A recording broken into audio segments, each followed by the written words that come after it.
update is powered by DART, Delaware's transit service. Moving forward.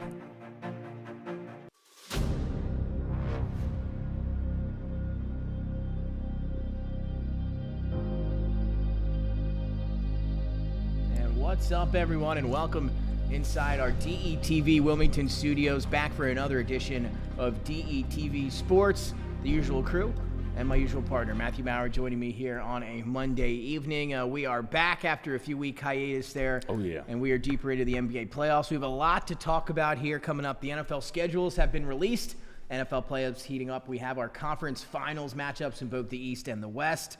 And, of course, the 76ers, not only do they keep the pick inside the top six, they'll be picking third. And what better time to ask our draft expert about what the Sixers might do with that pick and a few of the prospects that they could be looking at. So, Matthew, here we are back to be right back in studio here. Dennis Pritchett with us, as always, behind the glass. How we feeling? You coming back here home this week? Man, feeling great, man. Been a busy week. NBA Combine, it's just really a data gathering situation. You're just going around trying to figure out things. Impressed with some of the guys there at the camp. Some of them played really well. Some sleepers, some guys that I think made themselves some money.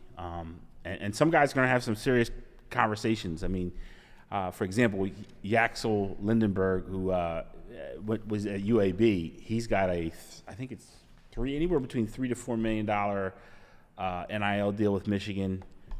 He's weighing whether or not to stay in the draft, where he probably will go in the 20s, or go back to Michigan, get that $3-4 million. Who can blame him, right? That's right. It's a different time now. I think I might go back to school in that scenario. For sure. And I mean, NIL is definitely making an impact on the draft scene. I mean, only 106 underclassmen came out this year. It's like the lowest it's been in, I want to say, 10 years. So it's definitely making an impact, and I think guys are really starting to weigh and measure NIL packages with whether or not where they're going to go. And if they're going to go in the second round, I think a lot of guys are going to go back to school. And if they're in a certain first-round territory, the NIL package may be so good they might just say, I'm going back. So a lot of choices to be made right now. Well, before we dive into a lot of these other topics here on the show, I do want to ask you here, put you on the spot. As you mentioned it, you said you saw some guys that you liked. Yeah. Who was your kind of favorite performer of the weekend or the week of last week there? Is anybody that maybe was your favorite guy to watch? Taj Pettiford from Auburn. I like Pettiford. He went crazy the first game. Second game, he struggled. He's a streaky guy during the year. He is, and it was kind of surprising because him and Maxine Renaud from Stanford, they both went crazy, performed really well, tons of teams interested.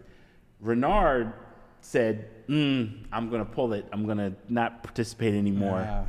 And Pettiford decided he wanted to go back out there and play. He struggled the second game, so maybe he should have took the other route. Yeah, how about that? And sat out.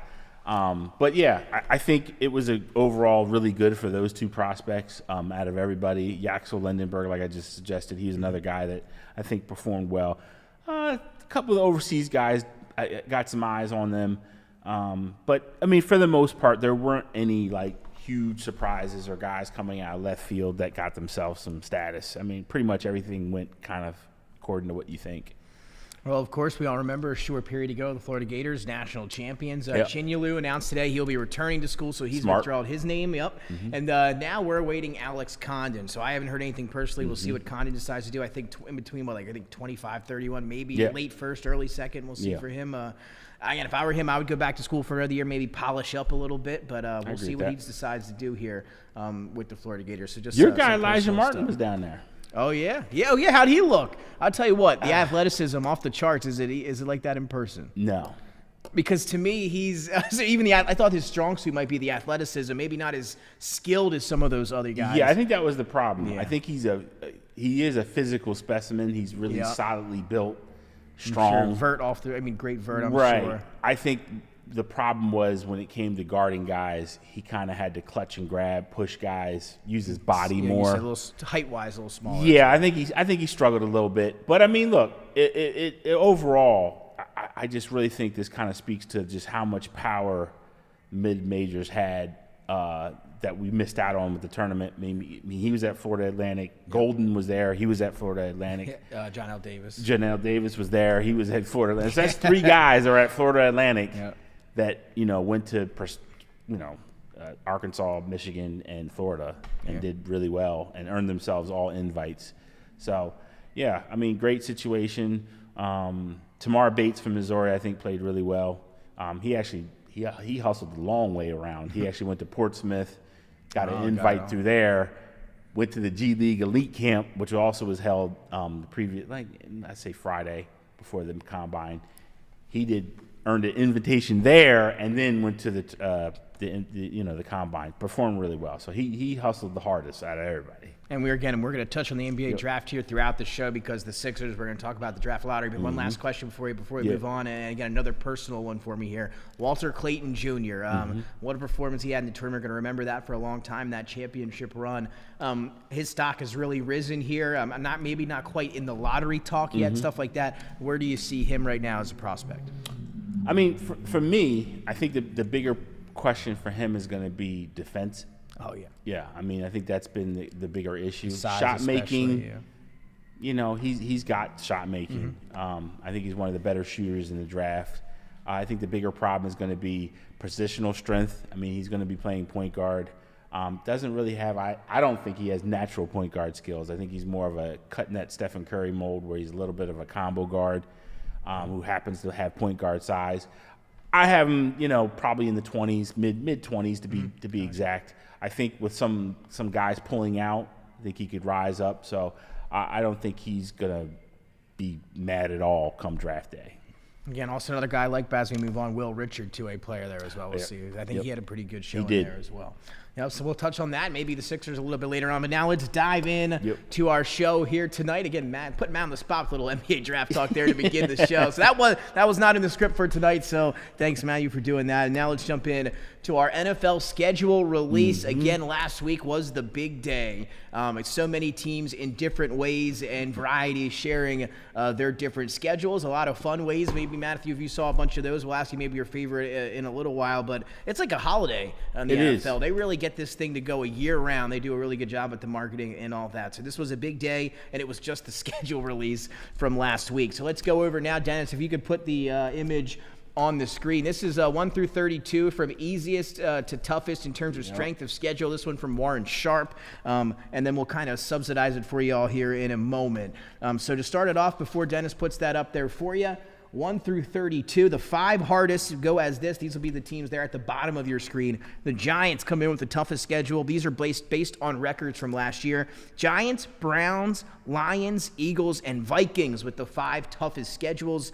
And then the 5 easiest. How about this one, Matthew? Number 1, the San Francisco 49ers. Then the New England Patriots, New Orleans Saints, Atlanta Falcons, and Buffalo Bills. So 5 easiest, 5 toughest. We're going to start at the top, Matthew, and talk a little bit here about the 5 toughest. And first, let's start with the Giants. Also on your screen there, you see the over-unders to the right of what the Vegas has projected. And, of course, you can bet on those things, obviously, nowadays in the world that we live in.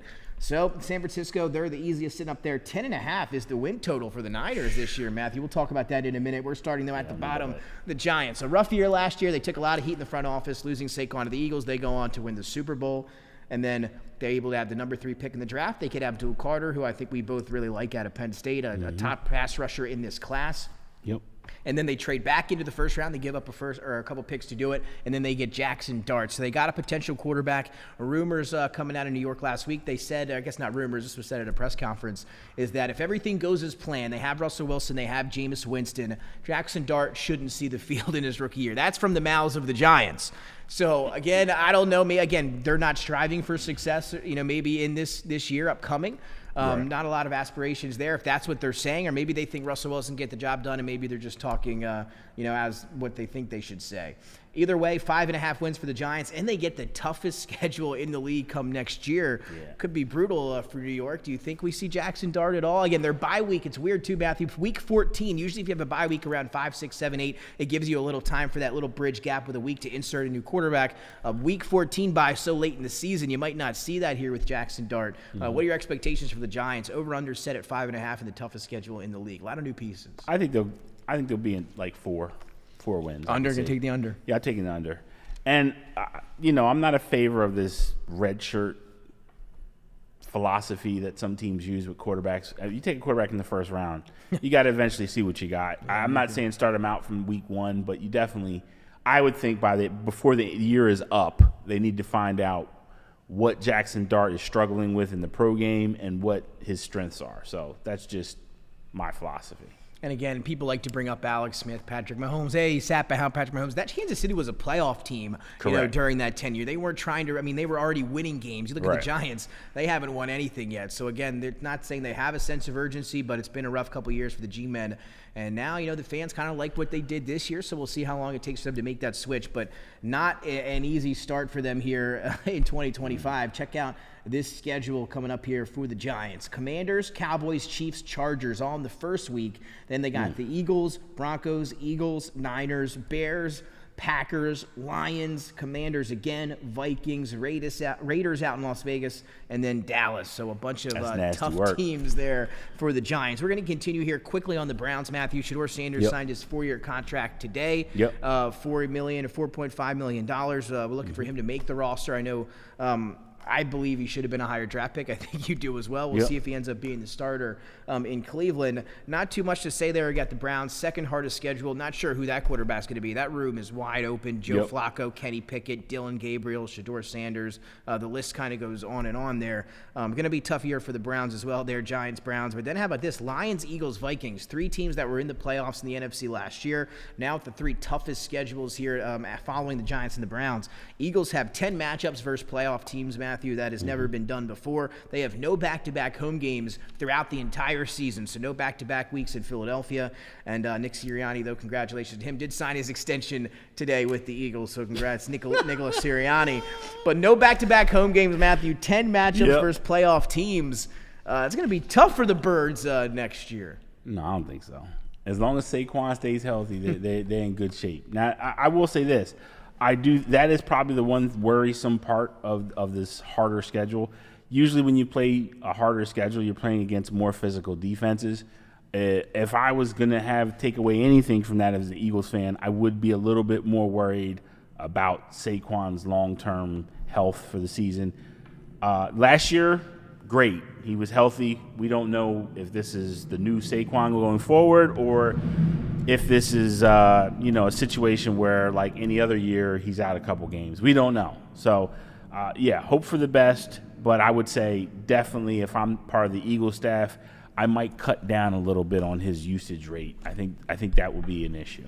And Dennis, if you do have that image of the Eagles schedule I said a few days ago back when we did our news segment, you can throw that up there for everybody. If not, no worries. We're going to go through it here as well. But you mentioned it's interesting, the Saquon thing, right? And we talked about the usage. Most touches in the NFL last year, I think over 500 touches. It's insane. And when we see that, when we've seen that in the past out of running backs, the next year has been almost a complete fall off. You look at McCaffrey 2 years ago during that huge season, Madden cover athlete. He had over 480 touches, led the league by a wide margin, missed almost the entire next season. And there was another instance a few years ago. You look at Todd Gurley that year with the Rams. These running backs that come off of leading the NFL in touches that following year, the risk of injury, it just seems to be a lot more common. You see those injuries, and the stats just aren't always there. So, again, I'm with you. I think they're going to have to limit the touches a little bit because just of the huge run they did last year. And now we'll take a look at the schedule there for the Eagles. We mentioned 10 playoff teams they'll be going up against this year, and it starts like this. You got the Cowboys, and then they go on the road at the Chiefs, Rams, and then on the road at Tampa, somewhere the Eagles have never been able to win, on the road at the Buccaneers. And they get the Broncos at the Link, at the Giants, Vikings, Giants, and then Packers, Lions, Cowboys, Bears, Chargers, Bills, Raiders. I mean, the Commanders twice. A tough one there for the Eagles, but they are the Super Bowl champs. They're going to have to get done, one way or another. So the Vikings, they're coming in at the 5th hardest schedule for the rookie J.J. McCarthy. And just interesting here on the Vikings, Matthew, back-to-back international games. We haven't seen that yet. They're going to go to London and then I believe to Germany the following week. So interesting there. But also they're 2 away games, so they don't lose home games and they don't have to go deal with other teams' crowds for 2 games. So it's kind of a send-off there. Now let's talk about your 49ers. Easiest schedule in the league this year. Brock Purdy and Fred Warner both signing their extensions this week. Brock Purdy finally gets the deal done, just right, I believe, behind Jared Goff in that range in terms of total salary.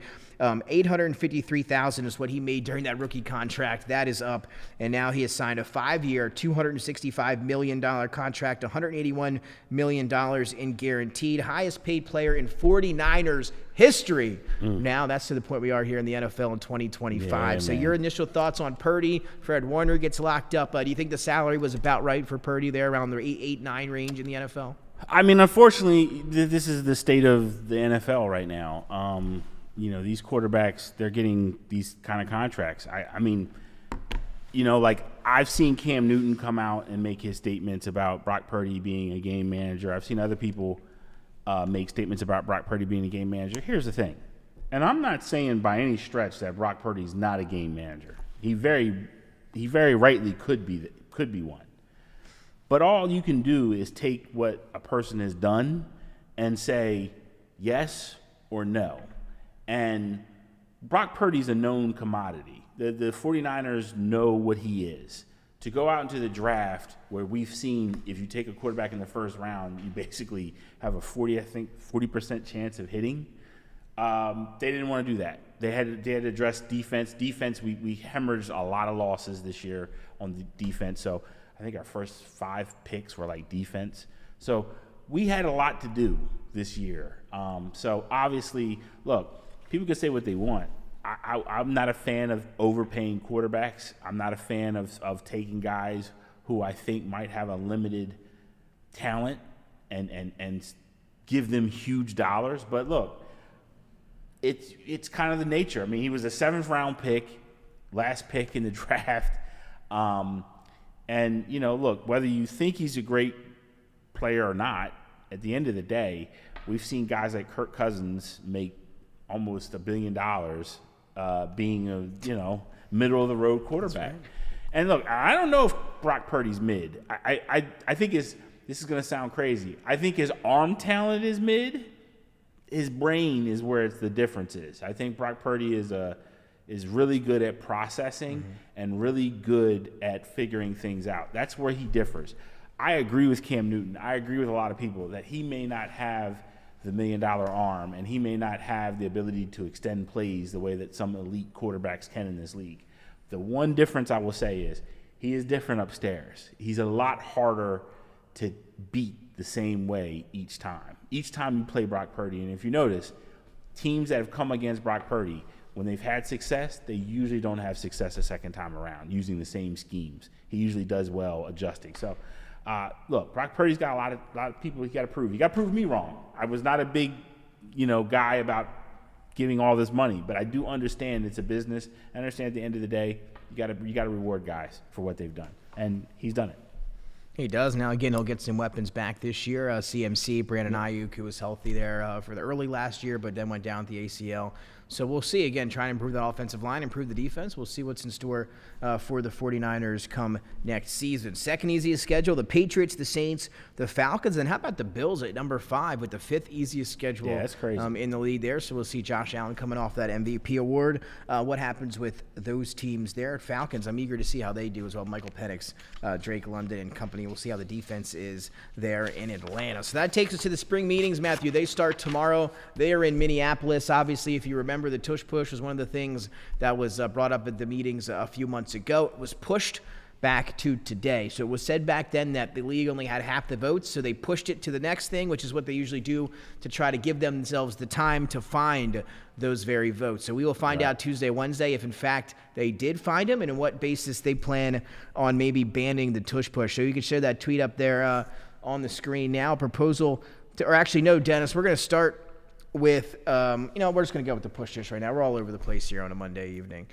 Tush push ban, Matthew, I know that you were one that are in favor of banning the push tush. It was split down the middle of the last, like I said, they're citing the reasons for the banning, player safety and pace of play from the Green Bay Packers, and that's what the NFL is going with. They need 24 out of 32 owners to vote for this to ban it. Tell us why you think the tush push should be banned. And honestly, will it be? I don't know if it will be, and I'm not even sure I like banning it. It's just, to me, it doesn't look like a football play. It looks more reminiscent of a rugby play.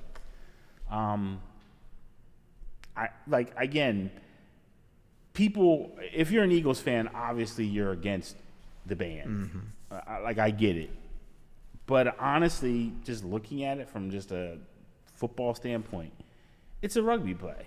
I mean, they've got two guys behind the quarterback, and the offensive line is falling in forward, and the quarterback is literally pushing as he has two other people pushing with him. I just think it's, at the end of the day, I don't know if that's a real football play, but I will say this, as to give credit to Philadelphia. I also think they're the only team that can do it. I think they're the only team that has the personnel to do it. I think they're the only team with the quarterback that can do it. So all that is a feather in their cap, and I can understand from that standpoint if it doesn't get banned, because it's like, well, you're banning kind of somebody because they have this ability. But I will say this, and people can say whatever they like, but if this was other people and they were doing it, I know for a fact people on social media would be out here in droves talking about, get rid of it. And you're talking about the Philadelphia fans. Is that what you're referencing? No, I'm saying prime example. I think they might as well. If Tom Brady had a play that was similar or unstoppable like that, and there was a ground basis for it being banned, Tom Brady's a guy that everybody at the end started to dislike just because he won so much and everything. What's going on with Mahomes right now? Right. Mahomes is experiencing that hate. Dude, I'm going to tell you right now, let Mahomes have a situation like that, I can guarantee you people be out here, oh, it's cheating. He's cheating. This is crazy. I mean, people already think he cheats now. So it's like, I don't know, man. Like, I think it's kind of weird. And I also got to say this. People also got to stop with this narrative like this is like something that hasn't happened before. I mean, rule changes happen all the time. It's not uncommon, and it's not there's this threat of, oh, we hate the Philadelphia Eagles, so that's why we're doing this.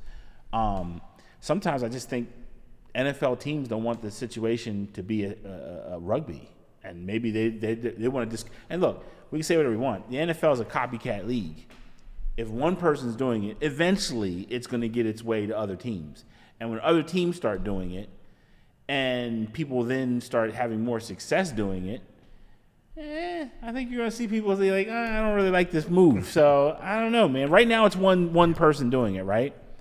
Eventually what might start to happen is if you start having other teams being able to get it figured out. And I think the team probably that with the closest ability to get it done would be like the Lions. I think they have like the second best offensive line in football.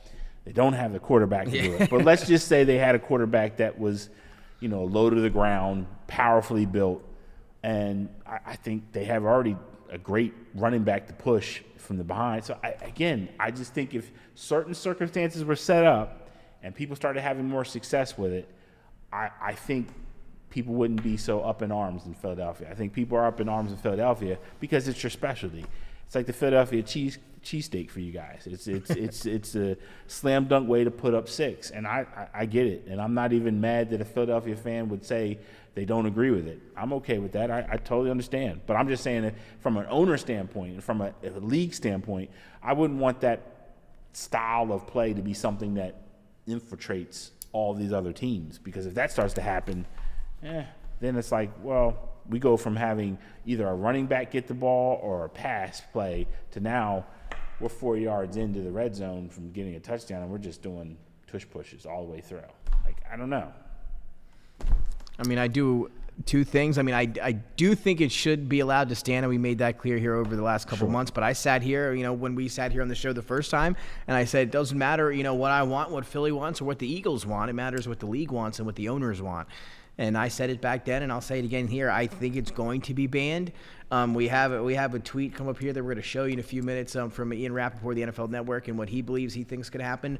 But I think it's going to get banned. I don't know if it's going to be tomorrow or Wednesday, but I do think we are going to find out by Wednesday afternoon or evening that play has been banned. I don't think they're going to put a ban on the play. They're going to most likely, in my opinion, and you'll see the tweet in a second if it says something similar. This is what I said months ago, is that they're going to ban aiding the runner, some form of pushing a player from behind. They're not going to blame it on the Eagles, et cetera, or whatever. They're just going to do the rule change like they did, 10 or 12 years ago when when they took that rule away. When you were originally not allowed to push anybody, then they brought the rule or changed the rule to where you could drag them into the end zone, and now we'll see if they change it back. So Matthew, I think it is. Here's a tweet from Ian Rappaport there. He says his educated guess is that the NFL will indeed act against the tush push.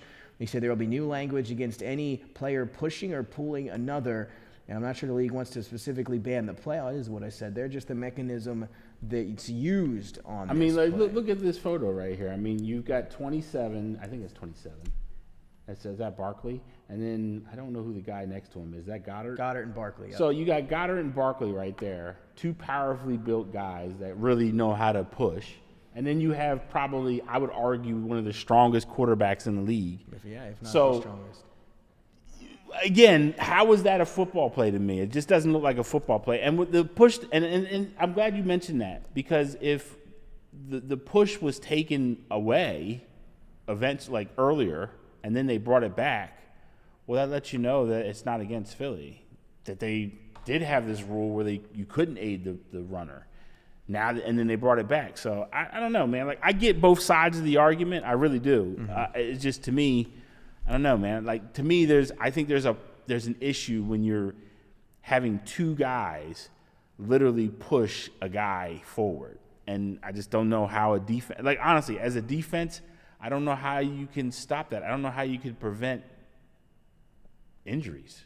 Like, I think that's really the end. I'm really surprised no one's been injured on the defensive side. Yeah, I mean, that is what they were looking at. And again, there hasn't been any injuries, which is surprising, but we'll see what happens as it goes forward. But again, I have a feeling it's a good thing we've seen the last of the tush push here, and we'll find out on Wednesday afternoon at the latest. Another rule that's right there with the tush push in terms of popularity and discussion is the new proposal to change the playoff format. So it was submitted earlier where teams would be seeded strictly by regular season record, and we have another tweet for you here. They will be strictly seeded by regular season record rather than automatically awarding the top 4 seeds to division winners. So that means, again, you saw the Vikings last year, 14-3, as a wild card team, have to go on the road in the first round of the playoffs, but had a better record than the champions over there in the AFC South. So some differences there. And again, I think I agree with this one. I think the reseeding, they said, will begin in round 2 of the NFL playoffs, and I have a feeling this might push as well. So again, you could be, the Bucs who won the NFC South, no shot at Dennis here with a record of whatever it may be, maybe just over 500. And now that team could be a division winner and still have to go on the road and face that wild card team who had a better record. Do you think that's the way to go? Do you like that? Yeah, I like that. Yeah, I think I'm the same way. Yeah, I like that. I don't find a problem with that at all. Yep, so again, that'll take away some of those hood games for the division winners that had a worse record than some of the teams in the wild card that had a better record. So that here is from Ari Mirov. This kind of puts it all into perspective for you there. So that's kind of going into detail after the initial paragraph.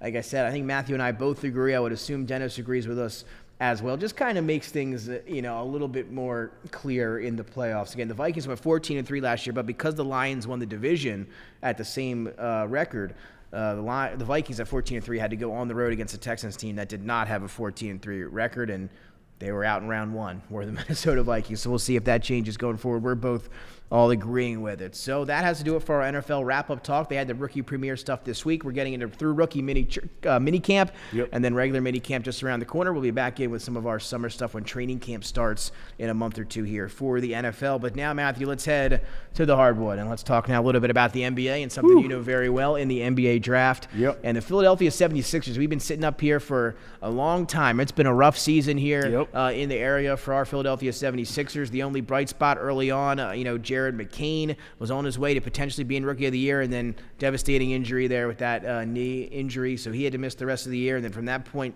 forward was just a lost season for the 76ers. So let you look ahead to next year. They're saying Joel Embiid has a decent chance of being healthy. Before we get your opinion on Embiid and his future, we're hoping to get him back. We're hoping to get Maxey back, who they held out there with that injury the last part of the season. Paul George missed a lot of games with that injury, and I can just keep going on. So you look at all those guys, but then the Sixers get some positive news on May 12th, last Monday, the NBA draft lottery. Again, if it's outside of that, if the lottery pick was outside of the top 6, they would forfeit it to OKC. If it stayed in the top 6, they would be able to keep it. Not only did it stay in the top 6, Matthew, but it gets to the 3rd spot. Yeah. What a draw there. Way better for my birthday's on May 12th. It was a great birthday for me there when we got that 3rd pick. It wasn't when Kawhi hit that Game 7 buzzer beater to send us home. So it was a great change there on my birthday. It's been a rough couple years since then. So I was happy on Monday. And now you, as the draft expert, Matthew, this is a nice class, right? Especially with those top 3 guys. So how big was it that the Sixers got that 3 pick and maybe a tier of a draft here when that top tier is 1 through 3? I mean, it was great. I mean, I think this draft is like way better than last year's draft. I think the guys that went in the top 3 last year, like Sarr and I think did Reed go 3? Reed went 3. So it was Richeche, Sarr, and and Reed. I think those guys would be fighting in the top 10. I think this is that deep of a draft. I don't think they'd smell the top 3. Those guys. So yeah, I mean, this is a nice pick for Philly. I think a lot of it's going to depend. I mean, I think Cooper Flagg's been pretty much the preemptive. You can write him in pen; he'll be number 1 pick. San Antonio will be interesting because I do think they are a little intrigued with Bailey. I think Dylan Harper is the one that makes the most sense there for them. They just need, I think, better guard play. And Harper has, and it's kind of interesting, Harper does have a little bit of the Tony Parker-ish type ability to create offensively. Not a natural passer like Tony Parker, but he's a guy that, I think at many times he was the better player at Rutgers for most of the season.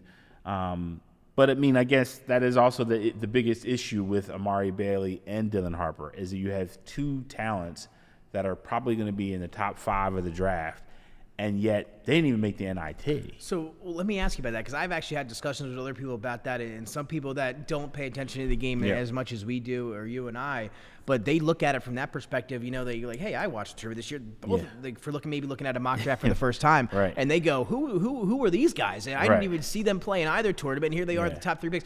And somebody asked me, they say, Nick, how are these 2 guys the top 3 picks, and they didn't make the tournament? How is that possible? What would you say? I would say because they're not being drafted based off college. They're being drafted on a cumulative process of evaluation. Does that still scare you at all in any form that a team like that would they? I think they might have been below 500 in the AC. I mean, I think they won 15 games. I mean, 15 and 50, something like that, right? It was pretty bad. I mean, because if you remember back in the beginning of part of the season, and correct me if I'm wrong, they were a top whatever team in the country. Top 25 for a little while. I mean, I think Bailey struggled a little bit at the college level at times. I mean, he had a little bit of an injury that set him back. Then Harper got a little banged up. Okay. So a little inconsistency there. The teammates weren't really great at Rutgers. Yeah.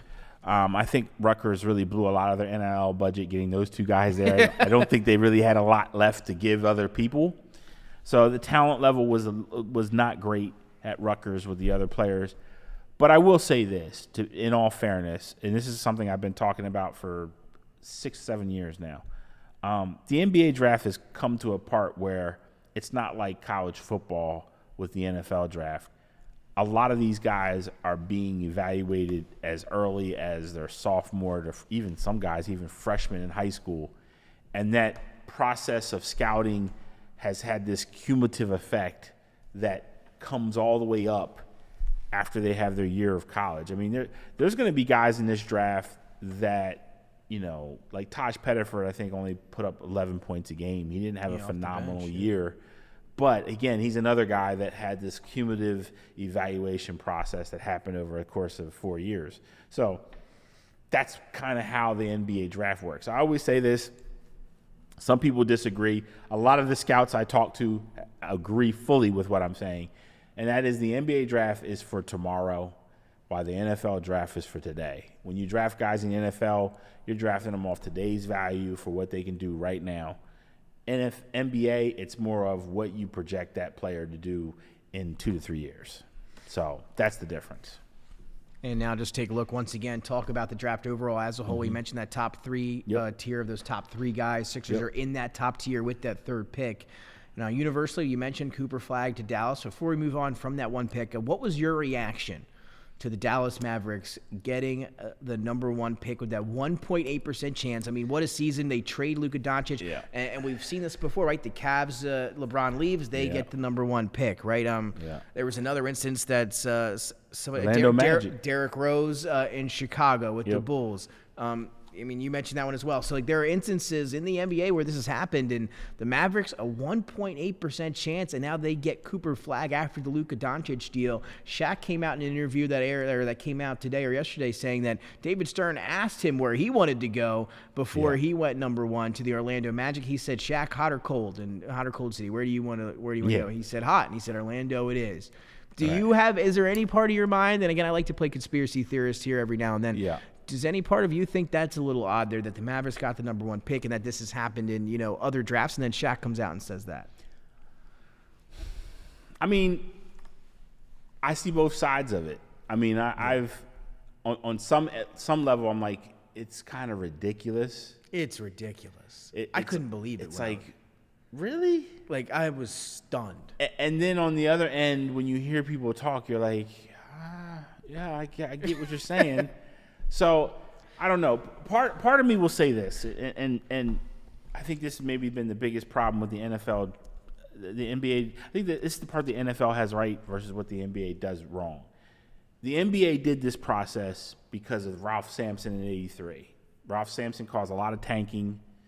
So the NBA said, we got to come up with some system here, because they had Patrick Ewing coming out of the draft in a few years from Georgetown. Knicks, and that was another thing that people like to highlight that as well, yes. So it's taken on some different measurements here of the envelope. Then you had the lottery balls, and then you had the weighted lottery, and now you have the expanded weighted lottery where there's like 5,000 trillion different possibilities. My whole thing at the end of the day, and this has always been my frustration with the NBA, I am in favor of, look, give people a few balls, drop them in the cylinder, and just let them go. Like, put the teams on them, right? Put the teams on and them. all these numbers pull and them live. Stuff. Pull them live. Well, that's what I wanted to ask you is, why don't they put, like, if they would just put all this to rest if they just did it live. Why not? Because they have a system, and I'll put it up on my Instagram or Facebook. There's a system that they use where it uses numbers, and it's the numbers, crazy looking. Yeah, it's insane, and they do, like, I want to say 10 or 20 different drawings. Yeah, it's ridiculous. To get I saw a video of it. Yeah, it's weird. I have every lottery drawing since 2014. I'm that much of a geek. And it is a process that, I got to be honest with you, if you don't know anything, you'd be like, I don't know what they're pulling. I don't know. Yeah, like, I mean, it's like a lottery. It's like they're picking lottery. I mean, like literal lottery, totally. And that's why. That's why I lottery. say they should. And if you're an '80s kid, you'll remember this. They should just do the lottery balls, drop them in there, put the team logos in there, and do a live poll. Exactly. And say, this is who's getting number one. This is they would put all this to rest. They wouldn't have to deal with all this talk. It made no sense to me. It doesn't look good. So again, I think the NBA has got to stop getting in their own way of success. And at the end of the day, if, let's just say, I give them the benefit of the doubt, and because I think it's so ridiculous, I say, I'd like to think they're not this dumb. Yeah. Okay? At the end of the day, the constant doing this, you're feeding the rumors that are defaulting the process to have people say, what are you guys really doing back there? So at the end of the day, I just think the NBA just needs to just do a different format, run it live.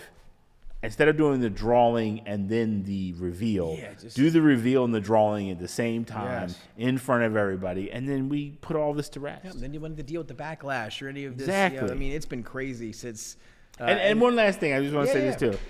The whole Ernst & Young being there as the auditors to make sure that the NBA is on the up and up. Let me just explain something to you. Anybody who's in the financial sector knows this. When you hire auditors, they work for you. You don't work for them. They work for you. And let me tell you something. They try to make you look as good as possible because they want a return on you coming back to them. Trust me when I tell you, telling me you've hired Ernst & Young as your auditors just means that some other guy other than who's tied to the NBA was back there with you.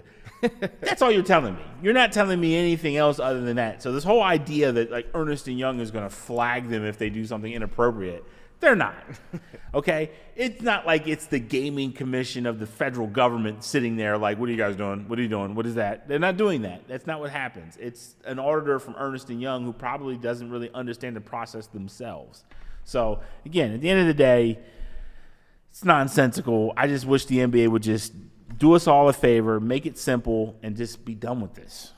And we talked about, obviously, the Mavericks having traded Luka Doncic, the backlash from the fans, the organization. And we said at the time, this probably isn't a good reflection with the players either. What player for the Mavericks is going to – I mean, Clay went there to play with Luka. They traded him, and now they asked him the other day, would you have ever come here if Luka wasn't here? And he said, don't make me answer that question because it's no, and nobody would have. Yeah. So, again, it's a crazy thing. The ownership has been awful. Obviously, Nico Harrison has done some crazy things, but – now they get the number 1 pick, and they interviewed Cooper Flagg on Monday night. He was there for the draft lottery, and I'll tell you, I wish we had the video, and I should have brought that up. Didn't look too pleased to be going to Dallas. No. And again, that's the kind of effect that this whole Luka thing has had on the Mavericks as an organization. Is you're seeing that already with a generational number 1 pick already not seeming like he wants to be there. Does not. I mean, and again, there's no way that he's not a Maverick. Obviously, he's not going to force himself or anything like that. But he didn't look happy. No, he didn't look happy at all. And I got to be honest with you. If I'm Cooper Flagg, I might pull a John Elway. I don't know. And that's what I'm saying. Yeah, I mean, that situation is not good. And I mean, I know this is totally off topic there with Dallas, though. I mean, with everything you've had come out, they burned that bridge with Dirk and everybody that's worked there for those past years. Mark Cuban's no longer there, has any, day-to-day activities or to-do list, et cetera. They haven't been operating, like I said, as a great organization, but even the training staff has been under scrutiny. They just fired all those people because they've been horrible the last couple of years. Yep. Nico and then brought in a new training staff from somewhere else, and it's been awful. So it's not just what the ownership and everybody has done, but it's also the employees there, the training staff, et cetera. It's a tough draw for Cooper Flagg there. Yeah, if I'm Cooper, I don't want to go. The bottom line, I think it's a D-list organization right now at this point, and I honestly don't think if he goes there, I think he's gonna not re-sign a second-year contract there. I really don't think he'll want to stay there. I mean, it's almost purgatory at this point. Yeah, I mean, we saw what they did to Luka. Who knows? Maybe they do the same thing to Cooper Flagg in a couple years, and that's what he's thinking in the back of his mind there in Dallas. Now, before we move on to the 76ers, you mentioned Dylan Harper, your number 2 overall prospect in the class, and it seems to be, from the people that I've talked to as well, is maybe a locked in at that number 2 overall prospect. Not saying the number 2 locked in is the pick for San Antonio, but definitely as that number 2 prospect, and Bailey locked in right there at number 3. So you look at San Antonio, obviously they have Wemby underneath. Castle, rookie of the year, guard, backcourt guy. De'Aaron Fox, he just traded for another guy with the ball in his hands, there in the backcourt. Dylan Harper, kind of a similar guy there, in the backcourt at San Antonio. Even though he is locked in and loaded here as this number 2 prospect, Bailey would fit a two-way wing and a forward need for the Spurs, as he would the Sixers. Do you think there's any chance San Antonio goes with Bailey over Harper? I know we've got some time to go, and maybe that comes out later, but it seems across the board Harper's the number 2 guy in this draft. What do you think about the Spurs? Oh, for sure. I mean, he definitely has a chance. I mean, when you're 6'8", and you have his athleticism and you have his, his profile, there's definitely a chance. I mean, I don't think number 2 is in pen. I think number 2 is probably with a pencil, and I think there's a chance that Dylan Harper might get bypassed by Bailey. It wouldn't shock me. I mean, the Sixers got Maxey and McCain as well. I mean, you're always looking for talent in the backcourt. Yeah, I wouldn't. If I'm the Sixers, I would just probably, Well, if Bailey goes, I think you run that card in, right, with Harper's name on it? Man, maybe. I don't know. I mean, the problem with Bailey, the problem with Harper is yes, talent-wise, I think he's probably the best talent left. So, BPA, best player available, I got you. The problem is with the Sixers, it doesn't really help them. They have Maxey there. They have McCain there. And that's what I was thinking. I mean, even though he is, people, I mean, and you included, he's your guy, right? You are a big Dylan Harper guy. I am. And he's one of you mentioned the class. He's one of the top, picks in these last couple years of drafts. He's that kind of player. But, both teams, though, if you look at the Spurs and the Sixers, in terms of team needs, would be some of those forward or two-way wing guys. So it's going to be interesting. I might trade down if I'm the Sixers if that situation occurs. So speaking of that, and again, this is a top 3 player draft, and Harper, again, if Harper goes to the Spurs, you're looking at 3 guys in the backcourt. We'll see what happens there. We'll see what the Spurs do. If you're Popovich, before we move on quickly, what do you do if you're the Spurs? You're running the show there. Taking Dylan Harper. Taking Dylan Harper. All right, that's what I thought there. And you mentioned the Sixers that's sitting at number 3. Well, Daryl Morey likes to wheel and deal a little bit there throughout his career. Well, they made that announcement after they got the 3rd pick, how ecstatic they were. It was a celebration on that Monday night, and now he's come out recently. We have a tweet for you. It's a quote there right here saying that the Sixers are expected to, again, offer the number 1 pick and Paul George in trade packages. Some names brought up, Lowry, Markkanen, and Kevin Durant. So I want to say this. We talked about this before we went on the air today, going over some of the pre-show stuff. And again, for me, I would keep that 3rd pick and take one of these guys. I think this is a great draft. As you mentioned, if Harper or Bailey are there, that's who I would go with personally here. Add some young talent. You've got Embiid, who knows how many years he's got left. You got Paul George, same thing after what we saw last year, who knows. But obviously they have him on the trade block. Maxey, you're hoping, is going to be that guy for a while. But again, the Sixers looking to trade that pick. You heard the 2 names, Markkanen and Durant, and then Giannis also, with everything that's happened in Milwaukee, he's probably played, as we talked about a few weeks ago, his last game as a Buck. He's open to leaving Milwaukee, though he cited Miami and other big market teams ahead, didn't list the Sixers in terms of preferred destinations. But when you've got that 3 pick and you've got Paul George, you've got a little bit of ammo there if you're Daryl Morey. But let me ask you this. Would you trade, again, maybe just the 3 pick or both of those? But again, if you draft at number 3 with one of those 2 prospects that end up hitting in year 1 as a rookie, then you're looking at a team of George, Embiid, Maxey, and a very nice young prospect or player that could help you right now with one of those 2 guys. Or would you package those and try to bring in one of those older veteran stars to pair with Maxey and Embiid? But then you're back to the original Big 3 idea. You lose Paul George, who some might even not view as a Big 3 player anymore after what we saw last season. A lot to dissect there. What do you do with the Sixers in that 3rd pick? I trade it. You package it or just the 3? I'd package the 3 with Paul George. And I'd probably get me a vet. A KD would be beautiful if you can get that. Do you think that team – I mean, we've seen Durant come to some of these teams. Was supposed to become join Booker and those guys in the Suns. That was supposed to be it. Didn't work out. Then he goes to the Suns with, like I said, with Beal and Booker. That dude goes to Brooklyn with Kyrie. That didn't work out. It only really worked out when he went to, Golden State as that final piece. And that team is one of the best teams, maybe the best team I've ever seen. Do you think it's going to be that easy for Philadelphia if they just insert Kevin Durant with Maxey and Embiid stays healthy? Does that team have a shot? I don't know if they do. I mean, I've watched the Sixers last year. When Jared McCain went down, he looked really good. They really struggled to generate points, and with Embiid. And I got to be honest with you, I'd probably trade down, get me Malawach, and I like that. Huh? Yeah, and then you got a guy that you can groom that can work out with Embiid, and then you have a situation where maybe if it'll be because again, I know everybody has this positive view on Embiid. I don't.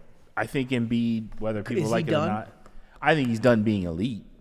I think he's going to be very good. So it will give me like a player in terms of production that you like in terms of the NBA right now, like a player you think he might be able to replicate in terms of like what is he now for the Sixers if he's not MVP caliber? Karl Anthony Towns at times. Still very talented, still very good. Just that ability to be an MVP candidate and win games single-handedly. Solely by himself, I don't think he's there anymore. And again, it's not because he doesn't have the talent. I mean, Karl Anthony Towns at times can take over games.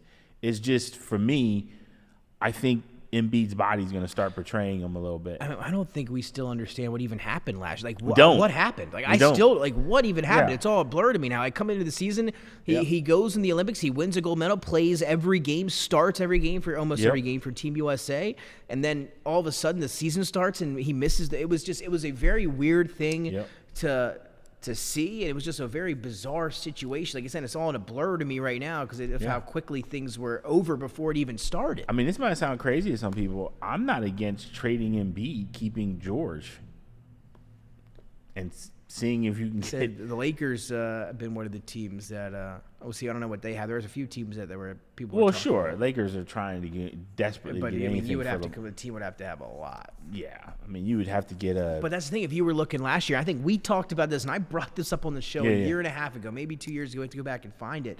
But we said that was during right after the MVP season. We were saying maybe thinking about. We brought up the idea of maybe trading him then. Could have got a whole lot more than you're going to get now. So, again, we'll see what happens with him next year. Maybe, as you said, Matt, maybe he comes back fully healthy, as nobody has said yet. I think it's been a little eerie that they're saying they hope or they think he'll come back healthy, but a lot of the reports are that that's not going to be the case. So I don't know what to believe. I literally have no idea what's going on right there. And again, Paul George came back healthy. I don't know what's going on with Paul George either. And the fact that they're ready to move on from him so quickly tells me a lot of what they're seeing behind the scenes as well, on an everyday basis. Yeah, so, I think George is cooked, unfortunately. And if that's the case, I mean, that is look at the money on that signing for Paul George. If he ends up, we kind of anticipated maybe being cooked in year 3 or 4, right? We said at least the first 2 years are going to be okay. If he's cooked in year 1 of this deal, the Sixers might be cooked. I think the Sixers are cooked.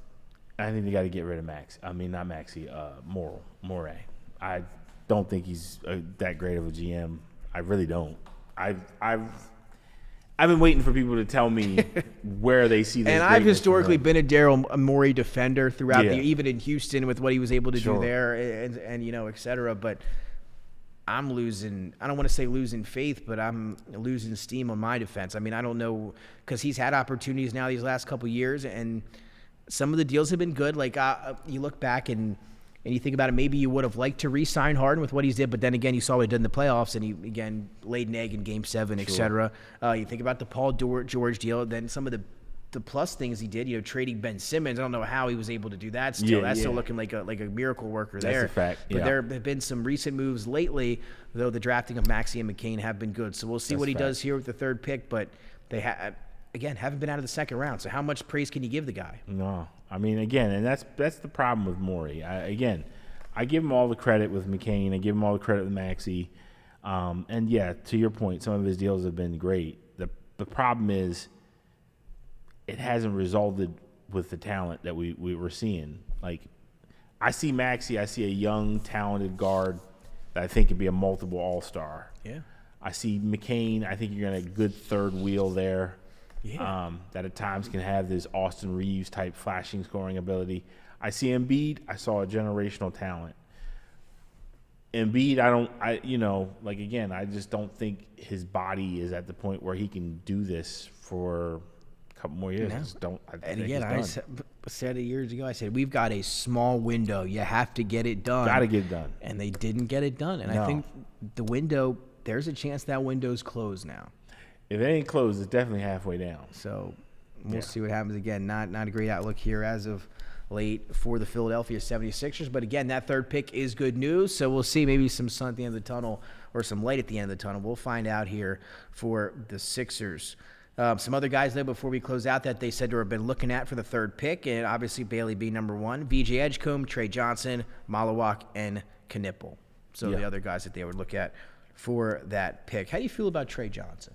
Love him. I like Trey Johnson. When you said trade back, I would love to trade back and grab a Trey Johnson. Yeah, he's got Ray Allen type ability. See, I think he could be a scorer like that. He's a great scorer. So I think that'd be nice for the Sixers as well. But we'll see what they decide to do. And don't forget Jeremiah Fears from Oklahoma. That's right. He'll be a top 10 guy as well. We'll see what happens there. Let's jump now to the NBA playoffs as we close out the show here. We've got our Eastern Conference and Western Conference finals set. Knicks blow out the Tatumless Celtics in Game 6 at the Garden on Friday after blowing Game 5. It was tense there in New York coming into that one, but they were on from start to finish in that one. And we have a tweet for you. This is Jalen Brunson's success here with the New York Knicks, just in terms of playoff success, just to give you guys a little bit of insight on what it's been like recently for the New York Knicks as opposed to what it was like before Brunson had gotten to New York. So there you have it there. That's the record with Brunson in the playoffs versus without Brunson in the playoffs there. Matthew, can you read that for me if you can see that? That's 8 playoff wins in 20 years before Jalen Brunson, 21 playoff wins in 3 years with Jalen Brunson. Wow. That's a pretty big difference. Huge. And guess who messed that up? Oh, right back to the Dallas Mavericks. Right back to Dallas Mavericks, Nico Harrison. You know what? That was that again, and that was also what Mark Cuban has a little bit of explaining to that's do a for fact. that one. That's but a fact. you're right. I mean, there was a clip going around of those two guys, Luka and Brunson, when they first were. Yeah. And I mean, those two were actually really close back then when Very they were in close. Dallas. Yeah. And Luka was very upset when they didn't bring Brunson back. And God, can you imagine? He wanted, I think he wanted $20 million a year. something low. 2 years, $40 million. And they just didn't want to pay. And they told him no. Yeah, it was crazy. Oh my insane. gosh, you're It's right. the height of about insanity that. But there. there you have it. I mean, unbelievable what he's doing with the Knicks. The Knicks are in the Eastern Conference Finals, and again, I've set up here now. It's almost been a year. Early June, an unknown man on this DETV crew has a ticket on the Knicks to win the NBA championship before they made the Karl Anthony Towns trade. So we'll see if that pays off there. They're second. We'll talk about it later on. Let's talk about Boston before we get into the Final Four, right? Because they lost Jason Tatum, going for back-to-back titles. They were once again dominant, not as dominant last year in the regular season, but number 2 seed in the East. Kind of just went on cruise control. They just wanted to get to the playoffs and try to win another ring. The favorites going in, and they lose Jason Tatum. They lose this series to the Knicks that they were.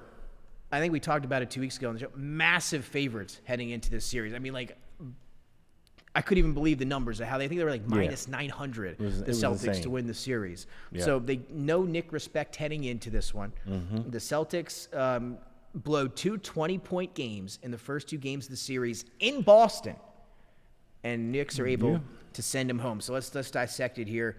No Jason Tatum. He gets the Achilles. He's going to miss, you would imagine, all of next year as well. Yeah, I would pencil him in all next year. Jaylen Brown announced yesterday he'd been playing with a partially torn meniscus, I believe, in his knee. Porzingis, they don't know what's wrong with him. He said he feels sick and some illness is going on with Porzingis. That team is expensive. It's called being garbage. That team is expensive. I mean, they in the luxury tax. Brown, Tatum. They signed Derek White again. Porzingis. I mean, Drew Holiday. This team has got the number 1 salary team in the NBA. Yeah. So after this loss, they don't even make the conference finals this year. A huge disappointment. They lose Tatum, and now they're going to most likely lose this team. That's a It's fact. probably the last time we've seen the Celtics constructed. Oh, I think so. In this way. So if that's the case, where do they go from here, Matthew? What guards stay? I think Derek White's obviously going to be there. You might not see Drew Holiday. There's been a lot of rumors about maybe trading Brown or Tatum, which we've seen in the past, but now it's more real than ever. Where do you see the Celtics going with this huge salary? Now they're out in the second round, and now next year not even going to have Tatum for most of the season. Well, look, they're going to hit that second apron. And that's nasty work. So And again, with that new CBA, that'll really, really tie you up in different ways. So I think Drew Holiday's gone. Yep, I'm with you. I think he's getting $30 million. He's gone. He'll be gone. Horford, I think he's gone. Yeah, you're right, gone. That's $9.5 million, and Porzingis is getting 30, I think. So yeah, Jeez, I don't know those guys are gone. And Peyton Pritchard's going to be a guy they're going to have to worry about. Yeah, because he'll be coming his rookie deal, right? Yeah, or did he sign his new extension already? I don't know. Yeah, but you're right. I mean, he's at 6th man of the year, right? So he'll be right there. I mean, wow, that team is just loaded up in terms of guys and in terms of again, the salary cap is there. He did sign a 4-year 30. And that's recent. I think it was recently, right? I think it was really recent. But either way, that's just more money on the books for these guys. Correct. And that's during his 6th man of the year campaign. Yep. But let me just shorten it up here to ask you this. Are Brown and Tatum both on the Celtics next year? Oh, yeah. You think so? Yeah, I think so. Now, I will say this. Lost season next year or no? No. Okay, so you think they Tatum can won't be contend. there at all. I think Brown will show up. Derek White's a good player. I like Derek. Derek White's good, I think, still. Pritchard will have to step up. Yeah. I mean, look, the Celtics are definitely going to be in trouble. I think they're going to have to make some trades to get into the draft, maybe get some picks, see if they can pluck some guys that people aren't looking at, because they need to shore up their talent. I mean, they're going to have some holes. So, yeah, I think they're you know who they remind me of? They remind me of Denver a few years ago when Denver had all that talent and the talent left. And they really have not been able to figure out the talent that they lost on the bench. That's really the big difference with Denver and when they won the title. Championship team, yeah. Championship KCP team. was a huge player on that team. Bruce Brown. They have not been able to off the find bench. those guys to come off the bench and give them, like Christian Braun, they basically needed to start at this point. And that was late. I mean, once they fired Malone wouldn't even go to those guys on the Wouldn't bench. even go to those guys. And, again, and let me just say this too, and it might ruffle some feathers, but it is what it is. people got to stop making excuses for Jokic. Here's the thing, and I said this, was the reason why I wouldn't give him the MVP this year. When you're on a dominant run the way that Jokic is, we've never done this for any other player. We did this for Jordan. We didn't do this for LeBron. We didn't do this for Shaq. Any player that is this dominant as he has been and hasn't won, I mean, like, I want to say he's got 4 MVPs in 5 years. Is it 4 now? Wow. I mean, it's pretty. Oh my God! Is it really 4 in 5 years? I think it's 4 or 5 years. Yeah, but that's insane. I know it. Yeah, that's at least 3. That's just. Yeah, I mean, he almost won. If it's crazy when he got the 2. It was the one without Embiid, and then you had the Embiid. Then he got the one after that, and then if he gets this one, which I think. And again, I think we gave our votes early. He had some great games down the stretch, but I mean, I have SGA as my MVP for this year. That's why I would. Yeah, that's right. He's got 3 MVPs. I mean, 3 MVPs in 5 years. But he's in.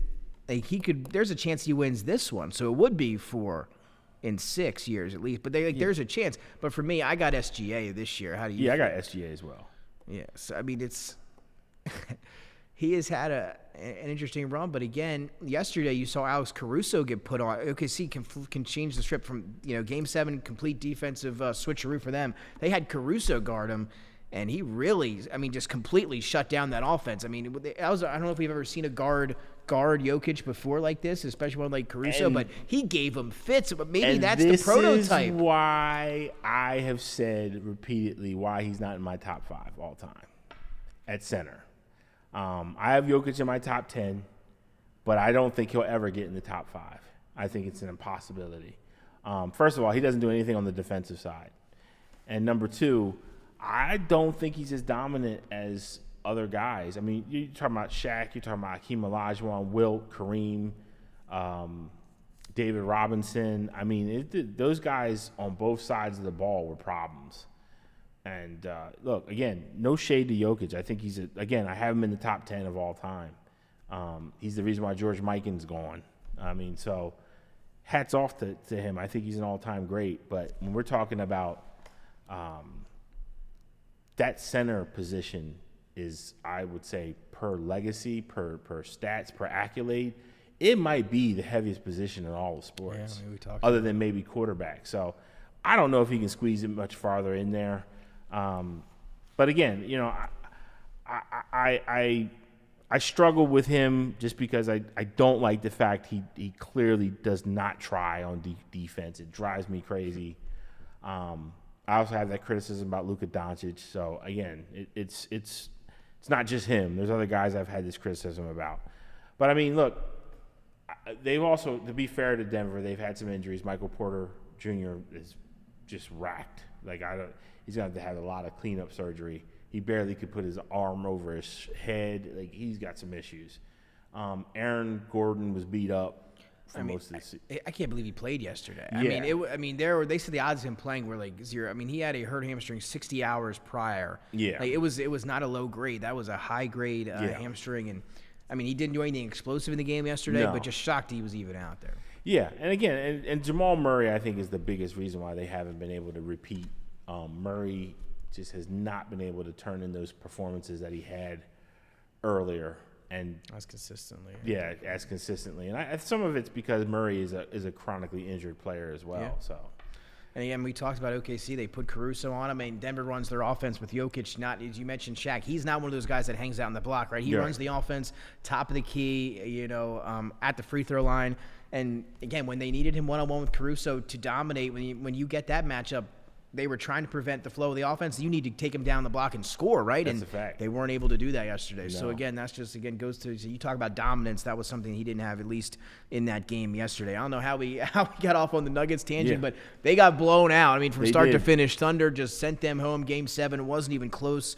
The Pacers, they take down the Cavs in 5 games, a quick work of Cleveland. It was the top seed in the East. I know they dealt with a lot of injuries in that series, so we're not sure how it would have went. But, I mean, the Pacers, once again back in the Eastern Conference Finals, and now they get a rematch with the New York Knicks. So we get Knicks, Pacers, Halliburton versus Brunson, and then we get the Thunder and the Timberwolves. As again, here's the championship final preview image here. This tells you the last time that these teams, or any of these teams, have won an NBA championship. This one courtesy of the Athletics. So our 4 teams in the finals, as we mentioned, the Thunder taking on the Timberwolves and the Pacers taking on the Knicks. So look at the last time those teams won a championship. 72-73 for your New York, and the other 3, never.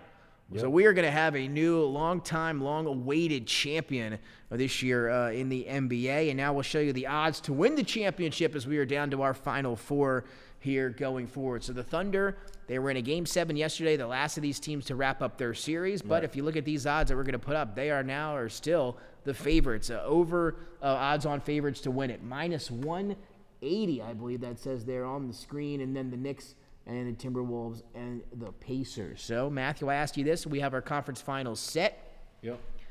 Are you all in on the Thunder? Is that not a huge favorite, but over odds-on to win the finals with OKC? Yes. I OKC think, or the Field? I'm taking OKC. I think they got the depth. The depth is just – that's the problem. I mean, even if you solve for SGA, you have Jalen Williams. Even if you solve for Jalen Williams, you have all these bench talent that they have. So it's just a hard team to stop. Yeah. It really is. And that's been the biggest problem. It's just not a really – you can stop one guy and somebody else is there to plug it in and take over that production. It's not like in Minnesota where if Anthony Edwards doesn't play well, they can still win. He has to play well in order for them to win. So that's the biggest difference between OKC. And I think same thing with the Knicks. I think Brunson has to play well for them to win. I think with Halliburton has to play well for the Pacers to win. So that's the difference between OKC and the Field. OKC doesn't need SGA to be the best. They just need him to be good. So. And we saw Mark Daigneault made some interesting decisions here in this last series. Yep. A few plays or a few decisions down the stretch that cost him a game or two here. Maybe, again, a young coach, but in conference finals for the first time. Right. Do you see any disadvantage there with the coaching of Daigneault and the Thunder, or do you view him still as somebody that you have a lot of confidence in here in the conference finals? You look across the way, you see Chris Finch in Minnesota. What a job he's done, but still not a historically great coach. And then you look at Thibodeau, a good coach over the years, but again, always has his criticisms with load management and playing all his guys too much, etc. And then Rick Carlisle, who has been there and has done that before with an NBA championship. Do you see Mark Daigneault as a disadvantage in that perspective, and do you think that could come into play?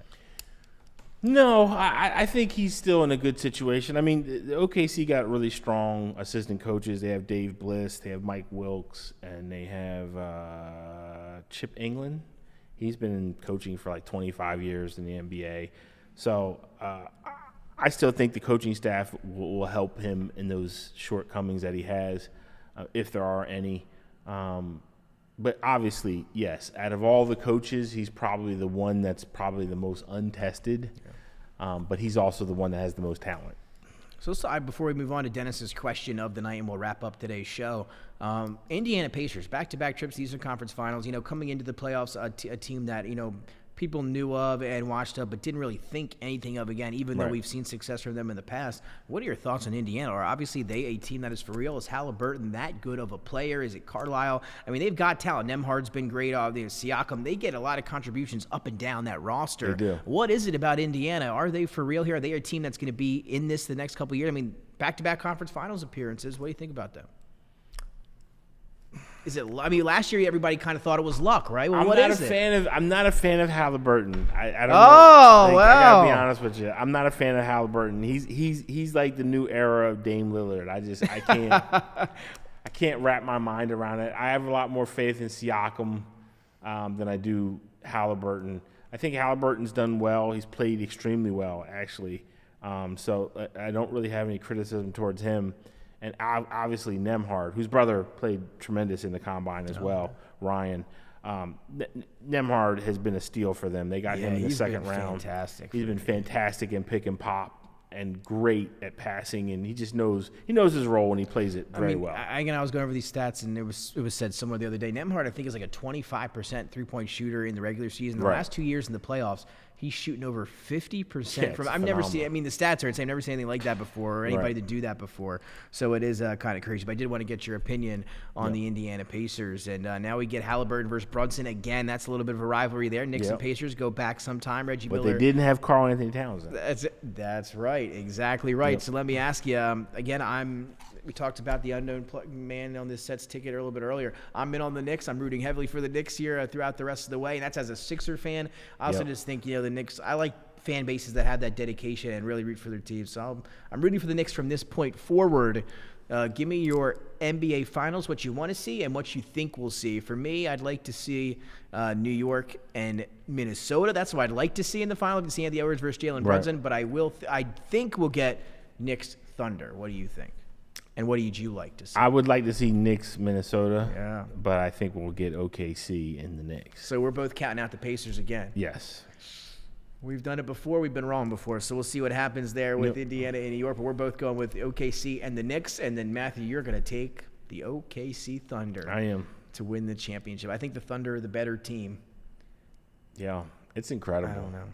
It's going to be, again, Thunder, what a season they had. And now favorites still to win the NBA championship. And they have like 30 draft picks in the next 2 years. It's crazy.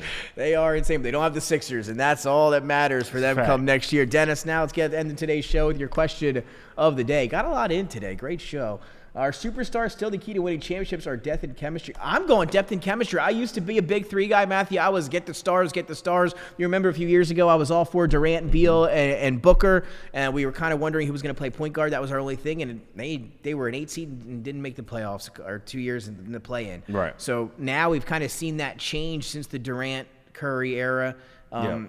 Is it a big three league? Is it a superstar league anymore? Or are you with the depth? We've seen the Celtics win it with depth. The Nuggets win it with depth, the year before. What say you? I've always been a big two. And then depth around. And then depth all around. I think you have to have a big like two. That. I agree. But I will say this. If you do have a star, they have to be a star in their role. So you can get a Dennis Rodman that knows his role.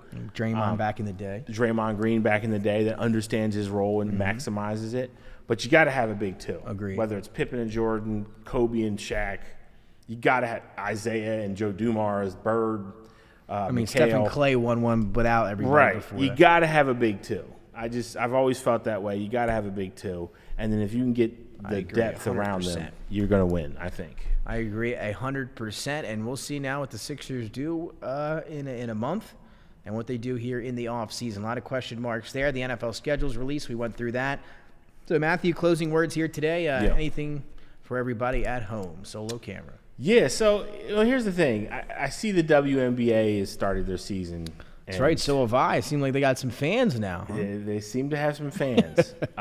Listen, this Caitlin Clark, Angel Reese drama, it's ridiculous. Listen, I think it's good for basketball that there was this rivalry, and the rivalry went outside of the championship women's game and then went into the WNBA. I think that's great.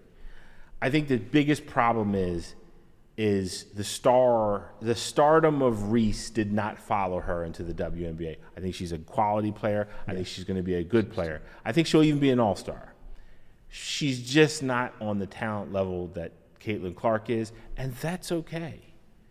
But for some reason, there's this cultural war that's trying to pit Angel Reese versus Caitlin Clark and Caitlin Clark versus Angel Reese. And I'll be honest with you, I think both of them have kind of bought into it. I think Caitlin Clark, she does a lot of stuff that I don't agree with. I think she throws rocks and hides her hands sometimes. I don't like the way that she handled some of the nasty, hateful racial commentary that was around her and her teammates and her, even the people that she went against in the league last year. I don't like the way that Angel Reese has kind of created this persona of being a diva, but forgot that, it's great to be a diva, but you also got to be a beast on the court. And I'm not saying she hasn't been doing great on the court, but she gets a lot of coverage for being somebody who isn't on these other levels that we're talking about. She's not like some Asia Wilson. Asia Wilson. She's not Asia Wilson. She's not even close to Asia Wilson. So I might have been a little too. I might have been a little. But that's what I'm saying. Like that's unfortunately the energy that's surrounding Caitlin Clark and Angel Reese. And I will say this: the WNBA management, ownership, commissioner, which I think is one of the worst commissioners in all the sports. I think the WNBA commissioner is really not good. Roger Goodell's right there too. The difference between her and every other commissioner is she doesn't understand that you can push CC as much as you want. You're going to need everybody else to be good. You can't just push one player. NBA tried that with George Mikan. They failed. They crashed. They almost burned. When they got Bird and Magic, they had Dr. J.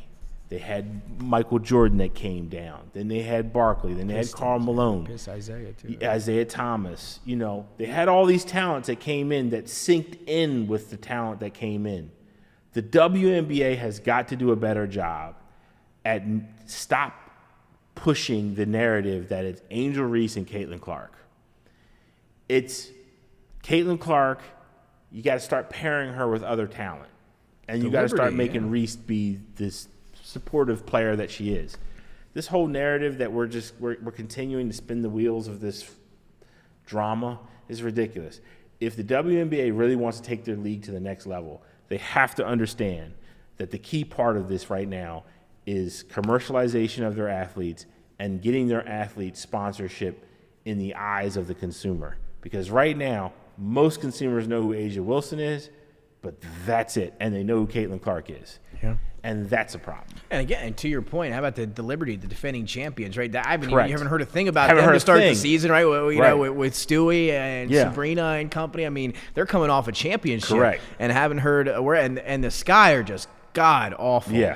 I mean, they lost by 30, I think, to the Fever. The Yeah. Fever made some offseason additions. They're looking good here this They're year. looking real good. Yeah. But again, that's to your point. The Liberty, I haven't heard a thing about them, and they started off with with a big win over the Aces, and again, that team should be who we're talking about there in the WNBA for sure. Well, Matthew, I think we wrapped up a nice show here. Yeah, I think so. On a Monday. Again, we got to the NBA, got to the NFL, got to Dennis's question of the week. So we have wrapped it up here. And again, you know what's right around the corner, Matthew? We're going to have to start diving into. We haven't done it before. We're going to start having some fantasy football updates and shows down the line as well. Let's do it. I mean, it might be a sicko to start this early in the off season, but a lot of people are already getting ready for their drafts here in a few months. And we need to do a fantasy. We need to do a fantasy league. That's right, we will. And we'd love to have some of you be in it. That's right. Maybe we'll hold something. Down. You can sign up and join us for a 12-teamer here that'll be drafted in August. So we're going to get that set up for sure. And again, we'll get you some different rankings, some different shows here. Just start to get into and get our feet wet a little bit with our fantasy football content coming here in the spring. So for everybody here on a Monday here at our Wilmington studios, we will see you next week. See you guys. Oh, man. See you next week.